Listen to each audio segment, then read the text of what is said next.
Welcome to Three and Out with Jason and Kevin. I am Jason. That is Kevin. We are brought to you by CincyJungle.com, SB Nation, Cincinnati Bengals website. We are sponsored by Eastgate Smiles Dental Care. We are on the Orange and Black Insider, both on YouTube and wherever you can get your podcast. A podcatcher, I've learned. Wherever you can get your podcast, that's where we'll be. Orange and Black Insider is a lot of great stuff. There's Chalk Talk. There's Coach Speak. There's Talking Football with Bengal Jim and Friends, and there's OBI with Anthony Cosenza and John Sharon. There's new stuff on there every single day. Check it out. Whatever flavor podcast you prefer, I guarantee the network's got one. Yes, whatever Bengals flavor of football content you like, whether it be analytical, whether it be, whether it be live stuff like question answer stuff, or whether it be two dumb idiots in their basements. We got it. We're here for you. Yay! So, if you were with us earlier live, we're sorry. That was awful. We learned that I am not an actor and I cannot pretend to have some sort of opinion about something if it's not my own. So we're going to go ahead and skip that whole thing. We're not going to do it. And we're going to do the normal thing. Kevin, the Bengals lost to the Houston Texans 30-27. It was tough from beginning. Well, not from beginning, because they did the same thing they always do. The beginning series where they go down the field and score, and then everything wheels fell off after that. What, now that we've had a few days, what are your takeaways? What are your feelings after the game? Not good. I'm not saying it's indicative of our future. I'm not saying it wipes away the two great games before that, but that game was a failure at pretty much every level. Coaching, both on offense, on defense, playing both on offense, on defense. Burrow looked good, but he also made quite a few mistakes. I really, really hope this was just a weird game, because this is the exact opposite vibe of the two games before this, where we came on here and we said, oh, we whooped them, ignore the score. We could have put up another 10. We dominated beginning to end. I'm surprised it got as close as it got. The Texans just whooped us. Yep. On both sides of the ball, beginning to end. I cannot believe what the scoreboard says that game was. Right. Because it should not have been as close as it was. We should have been at least a whole nother touchdown behind. So the big thing for me after watching this game was the offense, for the most part, did okay. I mean, they five possessions, 5 consecutive possessions of 3 and outs. I don't think they were all 3. Yeah, that's not. We have more. That's not okay. good. No, it's not okay. But you put up 27. You know what I mean? But to me, the biggest difference in this game, because the offense looked inconsistent against the Niners and they looked inconsistent against the Bills too. Here's the thing that we noticed is they go right down the field, first possession, right down the field, and they score, because that's like, hey, we got a game plan. We're going to stick to our game plan. The drive might even be scripted from beginning to end. I don't know. And then they go down the field against the Niners and the Bills. They did it again. And then, this time they didn't do it the second time. But, they're going right down the field and they're scoring. And then the defense is making some sort of adjustment. And then the Bengals seem to be dead in the water. They don't know what to do. You know what I mean? Yep. And, against the Niners, they came out in the second half and they had that long touchdown, and then the Bills, they let the Bills slowly but surely claw back into the game. And in this one, the offense couldn't get out of their own way. But the biggest difference to me was the defense was terrible. Absolutely. Defense was terrible. We couldn't stop anybody. We couldn't tackle anybody. I do not, for the life of me, understand what Lou Anarumo was trying to accomplish. It became clear very, very quickly that Stroud was unfazed by whatever Anarumo's plan was. And normally you're like, well, all right, second half, right? It feels very much like Lou Anarumo, it feels like half the time, spends the whole first half just getting a feel for the game, just seeing what kind of defense he wants to play. Second half comes out, it's no better. It's no better. Tackling is the issue. Quite a few cornerbacks were kind of loafing. I don't feel like they really want to play the run. Cam Taylor-Britt, even, which is not a thing I would ever accuse Cam Taylor-Britt of before this moment. But it seemed to be true this game. But it's tackling. It's tackling. If I could fix one thing, I would love to see the Bengals actually tackle somebody on the first try or the second try, sometimes the third try. There were multiple times where could have been made in the backfield, and it turned into a 4 or 5 yard carry. The whole thing. They made Devin Singletary look like an all-pro running back, and he's Devin Singletary. He's not. Now, tackling was really, really bad. So one big thing I noticed is without Sam Hubbard, Trey Hendrickson locked up Laramie Tunsil through much of the game. Laramie Tunsil's a very good left tackle. And Trey Hendrickson, maybe got a pressure in here or there, and then he was hurt at the end of the game. But with no one on the other side, because Joseph Osai and or Miles Murphy, whoever was on the other side, could not get anything going at all. No, I mean, a part of this whole thing is your defensive ends are supposed to kind of pinch and force the quarterback to step up. But he was just able to walk to the right. And I don't care if you got 30 Deion Sanders, not 30, but a bunch of clones of Deion Sanders in the secondary. You just can't cover guys for 6 seconds. It just doesn't work. A bunch of clones of Deion Sanders probably could. Okay, well, maybe not clones of Deion Sanders, but a very good secondary. You just can't cover everybody for 6 seconds. And it's infuriating the enemy of all to me. defenses, yes. Yeah. And it's also infuriating to me that the answer was, hey, move away from zone because these guys are sitting down and finding pockets because the quarterback's not getting pressured. Start sending some extra pressure, disguise some looks, do something. But they didn't really change much. They sent a little bit more pressure in the second half because they let Stroud, but it didn't help. They were ready for it. They acted like they had not seen what that kid was capable of, what Stroud was capable of. I know. They acted like they were going to march in and go, oh, we're going to confuse him. He's not going to know what to do with us. He's been playing very good football. Yes, he has. And he looked like Stroud looks right now like I thought he was going to look year 2 or 3. Yeah. You know what I mean? Like I thought he had a pretty decent ceiling, but I did not expect this. And they should have feared this game the way I did, at least from the CJ Stroud perspective. You're not going to rattle it. And it felt like they didn't know what to do if that wasn't their plan, which is wild because we never have that plan for all the tie-in quarterbacks we play. Just treat them like that. I don't know. It doesn't matter. It is a frustrating game. Jamar Chase had a few choice words. I don't know if he meant it the way it sounded, but if he did mean it the way it sounded, just for if you haven't seen it, he said other people got to make plays too. He's not wrong. No, he's not. He's not wrong.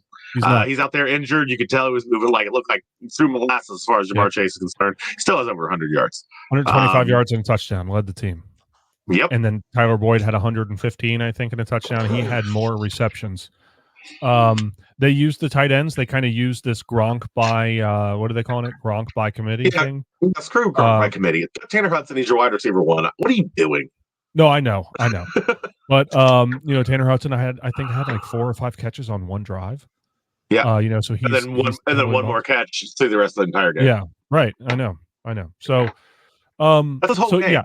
The whole game you go, oh look, this worked. How about we don't do it anymore? Let's play man. The running game. But what if we never do that anymore? Let's feed Hudson. What if we don't do that anymore? The running game. The running game was working well. Yeah, it was working well. Mixon had 11 carries. That's it. And it's not like the Texans jumped out to some huge insurmountable lead forcing Burrow to throw the ball 40 times. The Bengals just chose to throw the ball 40 times. Yep. Run game working? Let's not do that anymore. Yeah, that was the whole game. It's just we found things that worked and we just never did them again. Yeah. I don't understand. Yep. It's opposite day. That thing worked. Don't do it again. Yep. I don't know.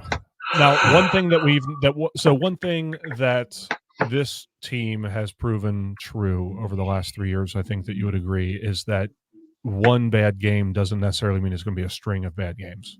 No, they're capable of bouncing back overall. Immediately. Yeah, I do. It's just a frustrating game. I feel like we're not saying anything else that the rest of the fan base isn't feeling, at least most of them. Right. I think we're on the way up. I think that we still have a pretty good shot against the Ravens. And if you look at the rest of our schedule, we have a very good shot against the rest of the schedule. I think that our future is still in our hands. But yes, man, it sucked. It sucked. Yeah. It sucked. It was depressing. I'm unhappy. No, I am too. Well, listen, that game was on Sunday. The Ravens game we're filming this as of Wednesday night. The Ravens game is Thursday, which is tomorrow. So do you have any last thoughts on the Texans game before we go to commercial and then move on to the Ravens? Nope. I want to put it behind us. I don't want to think about it. We had 2 great games before that. let's pretend the Texans game never existed, and let's pretend the Bengals team of the last 2 games is the one heading in to see the Ravens, because I truly believe that is the more likely scenario. I agree. I dig it. All right, we're going to go commercial. Right back. Eastgate Smiles Dental Care is a warm and welcoming environment where expertise and customer service come together.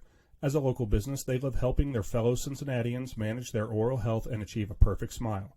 They pair the latest technology with years of experience to give you a smile worth showing off. They are dedicated to quality and convenience and can even perform dental crown procedures the same day in most cases. You like your smile, but they are here to help you love it.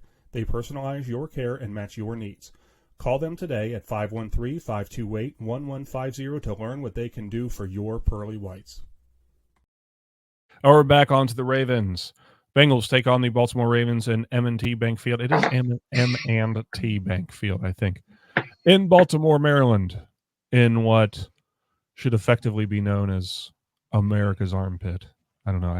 The Chesapeake Bay area can be gross. Never been. Yeah, just like Florida is America's growing. Yeah. Right? Yeah. Anyway, they traveled to Baltimore. Second game in 4 or 5 days. I hate these Thursday games. It's a division game. The Bengals are not only 0-2 in the division, but they are 1-4 in the AFC. And if there ever was, I know we've said it a lot, if there ever was a must-win game, it was the Niners game. It was the Bills game. They're all must-win games. But now, to me, the rest of the season lynches on. There's a linchpin that it all hinges on what happens tomorrow night. To a certain extent, I'm done. I'm done with it's been the narrative for too long. It's starting to wear on me. We got a fight ahead of us. They're all going to be. It's going to be a fight till the very, very end. I honestly believe that. I think that if we win this game, here's what I will say about this game. If we win this game, then the North is back in the cards, at least potentially. Yes. If we lose this game, then it likely isn't. And we're just playing for, 5, 6, 7. I absolutely. Which is fine. If that's what if that's where we get. We've done stuff with it before. I'm not overly worried about it. But yeah, I 100% agree. I think it could be the game. Yeah, I 100% agree. If the Bengals win this game, the AFC North Championship is back on the table, and it's not just back on the table. It's very possible if they lose this game. I think it's not like they're going to be counted out like mathematically.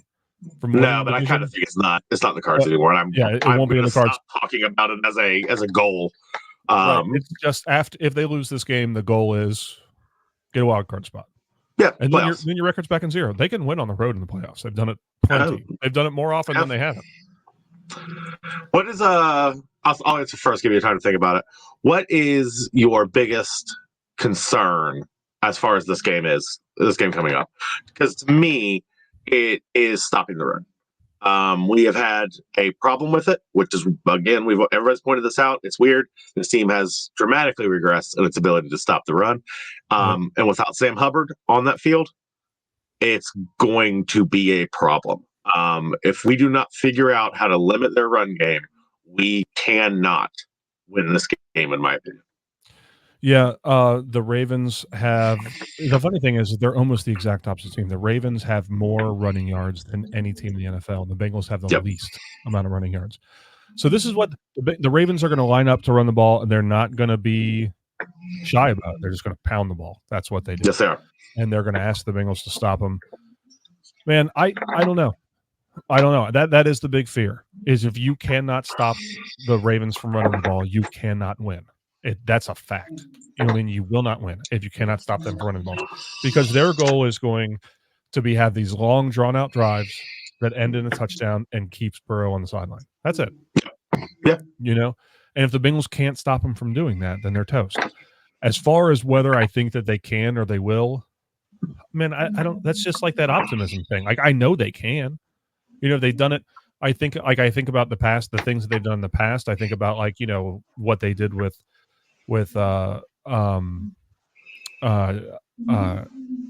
Derrick Henry. I think about just how good they've been against the run in the past. But again, last week, Devin Singletary, who's a nobody, 150 yards. I don't know how many yards per carry, but a lot. They let them just run all over the place. And if they're going to do that to Devin Singletary and the Texans, damn well it's going to be Gus Edwards and whoever else, and mostly Lamar Jackson. You know what I mean? Yes. So I do agree with you. That's the key for the game. I don't know how confident I am. I don't know how to answer that question, man. Because I'm confident because I know they can do it, but they haven't been doing it against lesser teams.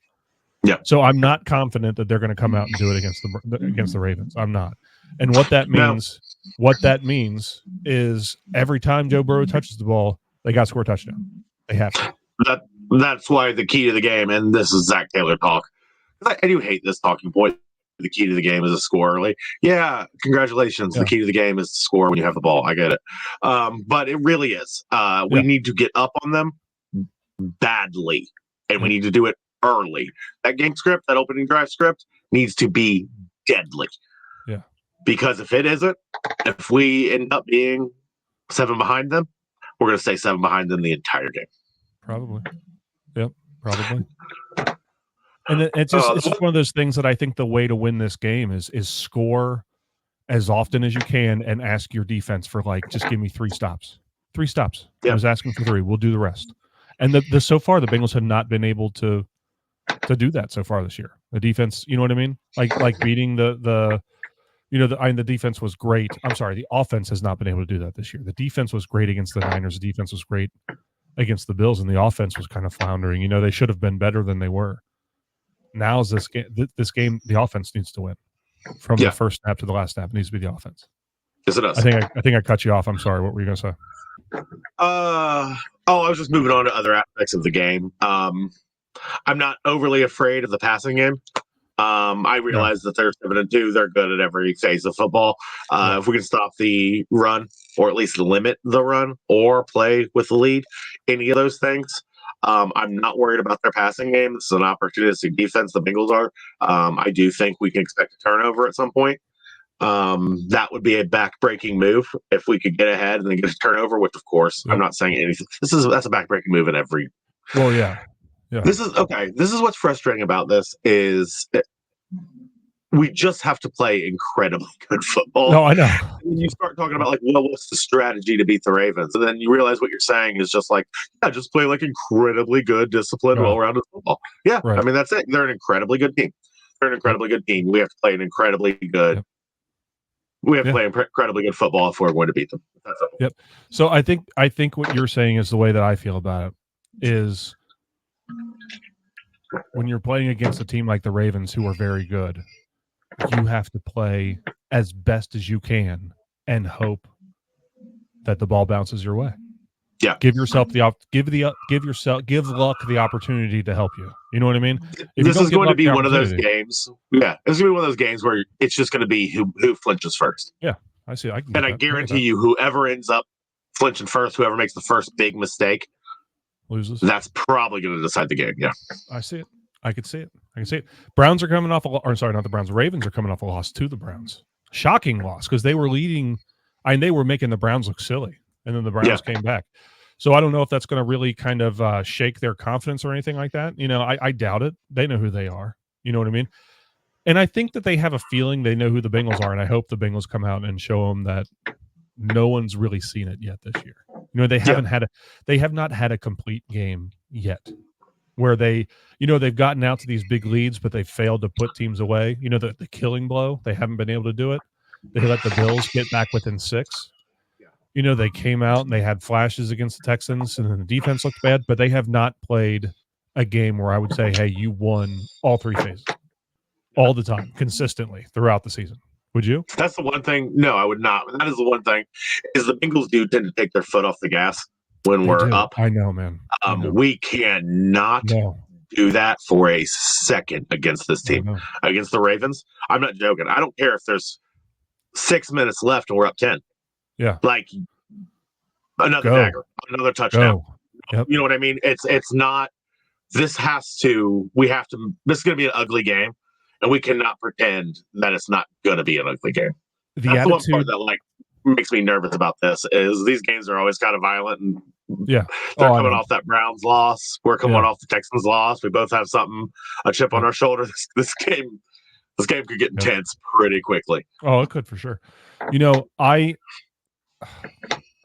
I'm excited. I think that they could be great. They just got to do it, like you said. They just have to play a really good football game, and the ball just has to bounce their way. So, health wise, the Bengals are going to be without T. Higgins. They're going to be without Andre Yosevich. They're going to be without Hubbard, without Sam Hubbard. Yeah, those are the big three. So not only you're going to miss 2 outside wide receivers. That's a big thing. So you're going to have Chase, obviously, and if I'm the Ravens, I'm going to blanket Chase and just say, hey, someone else is going to have to beat me. You do have Tyler Boyd. You have some talent there. I think Jamar Chase and Tyler Boyd, that's a 1-2 punch that most NFL teams would kill for. Sure. So they still have that. I want them to run the ball. Run the ball. Yeah. Run the ball. Just run the ball. But I'm expecting Charlie Jones to be upgraded, I think, for this game, considering that you'll see. I agree, but I think he will be used in a very limited capacity if he gets used. I agree. I think he'll be used limited. I think we're going to see a lot of Trent Irwin. I think we're going to see a lot of Tyler Boyd. And I wouldn't be surprised. It wouldn't surprise me if we saw Shedrick Jackson or they elevated them last week. We didn't really see anything from it. It wouldn't surprise me maybe if like Stanley Morgan or something like that. I can see it maybe just to spell somebody for a bit, but I think it's an Irwin. It is. I think it's an Irwin. It's an Irwin game as far as the starter is concerned. Irwin is gonna have the bulk of the snaps. Yeah, so it's an Irwin game.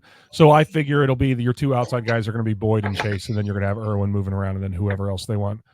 And then on the defensive side of the ball, without Sam Hubbard in, the big question is going to be, can the Bengals get some sort of pass rush? Now, the starting left tackle for the Ravens is out, so it's going to be a backup going against Trey Hendrickson.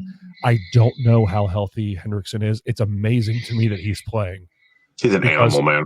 Based on the body language of him being on the field, when I don't know how you felt, but when I saw him laying on his stomach with his hands like up around his head, like writhing in pain, I was like, season's over. That's the season. I thought for sure he's torn something. He's done for the year. And wouldn't it be our luck that he's having NFL Defensive Player of the Year numbers and he goes down? You know what I mean? Yeah. In week 10. He's built of different stuff. He is a throwback for a player from 20, 30 years ago. You know what I mean? Like those old school, almost mythological toughness level players that people still tell stories about. That's Henderson. He is just built different. So I guess I shouldn't have counted him out. I counted him out of this game. I said there's just no way. Like, it's just a hyperextension. Good. All right, great. But he's not going to be in this game. There's no way he's going to be in this game, right? Now, and then he practices. He practices like to a limited capacity on Wednesday, and I'm thinking like, oh, that's shocking. Still, or I'm sorry, limited practice on Tuesday. And I'm thinking, well, that's shocking. I doubt he'll play. And then he goes full with no injury designation on Wednesday, and they just say, yeah, he's good to go. And then I saw a video of him doing the hammer drill. I was like, he looks fine. It's amazing. It's absolutely amazing. He's going to be drug tested on Friday. You know it. He will be. Sure. So nothing in there but pure football, baby. Yeah. Oh yeah.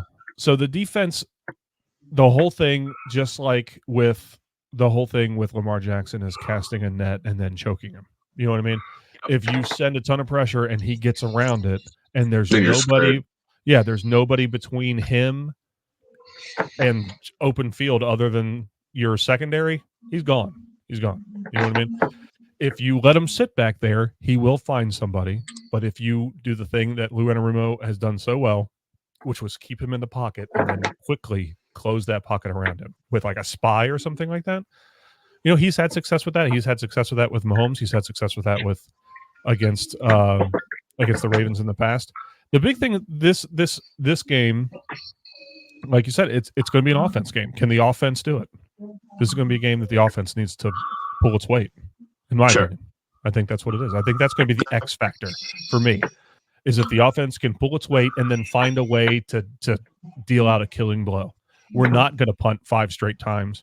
We're going to be able to adjust to their defensive adjustments. And not only are our first 2 drives going to be good, but our next 2 drives are going to be good. And you know what I'm saying? We're not going to fall apart. the whole, and that was the thing that was so surprising to me is Zach Taylor. It seemed to me that one of his major strengths was one of Marvin Lewis's weaknesses is they cannot adjust on the fly. But the last 2 years, I thought Zach Taylor's really good at this. He's doing, yeah. And then, he improved and then quite all a of a bit. sudden, 2023, there's no more of it. You know, it's No. just like, what happened? So I don't know. You want to do predictions? Yeah. What do you got? All right. Who is going to score first and how? Tyler Boyd, touchdown. Bengals. Because they have to, and because Burrow loves to feed somebody and give them their redemption story. He's absolutely going to be looking for Tyler Boyd on that first drive.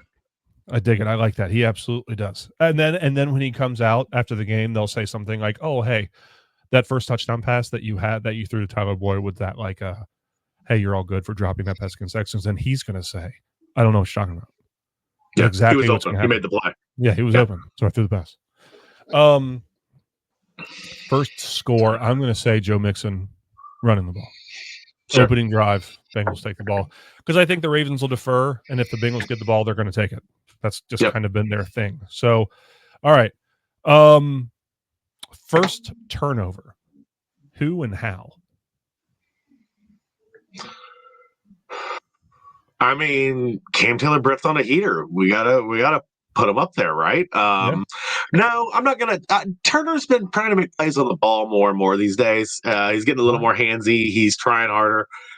I'm gonna give it to Turner. Let's see. Turner is going to intercept Lamar Jackson.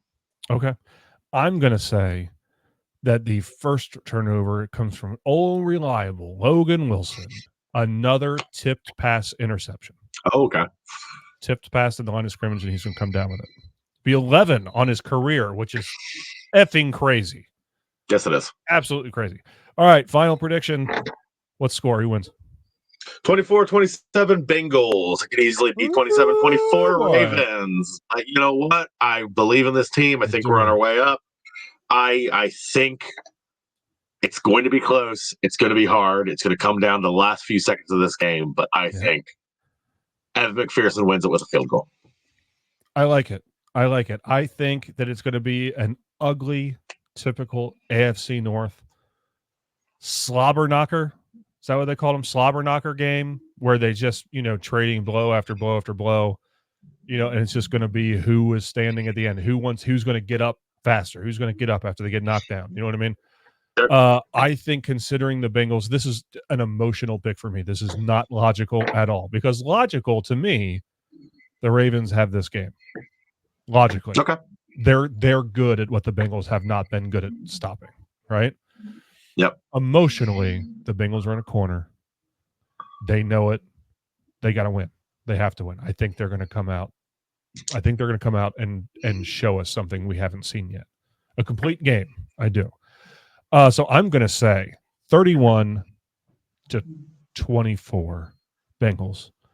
And then if I'm right, I think they're going to start cruising. Sure. If I'm wrong and they lose this game, I think the wheels are going to start coming off. I really do. Sure. Because going 1-5 in the division in the conference, and then 0-3 in the division, with what, 8 weeks left? We're 11 weeks in. So in week 12, if that's your record, you're in trouble, big trouble, and it's probably not going to be able to climb out of it. So I think that their foundation is solid. Some cracks are showing. And now we're going to see if the whole thing's going to crumble or not.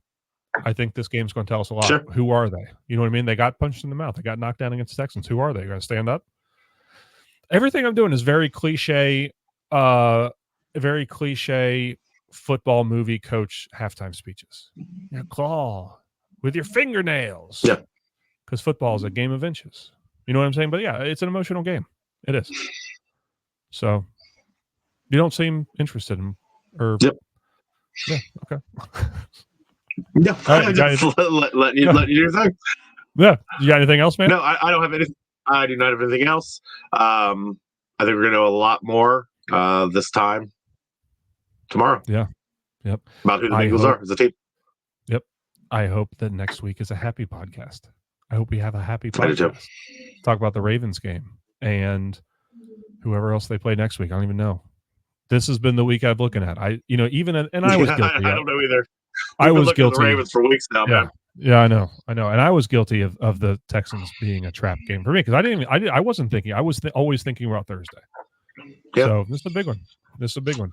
All right. Well, everybody, thank you again. And just so everybody knows, just so you know, it's Pittsburgh, Thanksgiving weekend. All right. So thank you for tuning in. This has been 3 and Out with Jason and Kevin. That's Kevin. I'm Jason. We are brought to you by CincyJungle.com, SB Nation Cincinnati Bengals site. We are sponsored by Eastgate Smiles Dental Care. Give them a call. We are on Orange and Black Insider on YouTube and anywhere you can get your podcast. Check them out. There's a lot of great stuff. There's different styles of Bengals content, different shows, a new show pretty much every single day. Check it out. And we'll be back next week. Who day? Who day?